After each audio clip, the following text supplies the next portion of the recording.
with Bette Barnett, who is going to be visiting my studio and teaching three different workshops back to back. The first one that you're teaching toward the end of April is radical etching. I've seen some of the work that you've been doing, so I am excited to learn about radical etching. Why do you call it radical? Etching has been a traditional process where people used laser transfers or stencils or some design that was prepared by somebody else. In radical etching, we use non-traditional resists. Things like printmakers, etching grounds, things that you wouldn't even think of as resists, like rubber cement and the embossing powder. But the real magic and why I call it radical is through layering, you get almost a graffiti effect.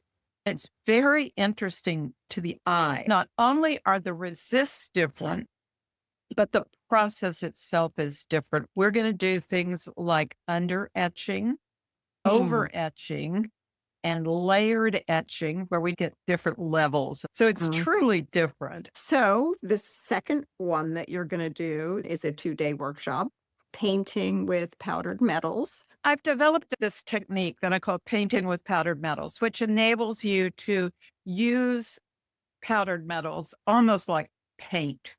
Bands of different color. Powdered gold is just luscious. And we will work with that. Powdered silver is so much fun. It creates a sprinkling of stars across the surface of your metal. The beauty of what you're doing is that it is so incredibly timely given the cost of precious metals. Now that gold went up over 5,000, they're predicting it'll hit 6,000.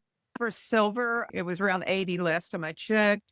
Steel gives you a chance to still use those metals, but in a way that makes more sense. Fusing powdered metals gives you the chance to mimic that of gold and silver. That's right. What I love about it is that it's like the box of chocolates. You never know really what you're going to get. The third class is Kibu. Yes. It's an ancient Korean technique that allows you to burnish gold or silver with low heat and pressure to the steel.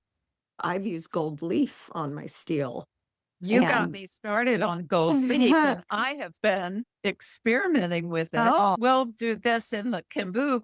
We'll play with the gold leaf also. One final thing I wanted to say is, although this is geared for jewelers, it is also for, say, sculptors who work at a bigger scale or blacksmiths. One of my passions is to start closing that gap between jewelers, blacksmiths, bladesmiths, any kind of metalsmith. These techniques can be applied.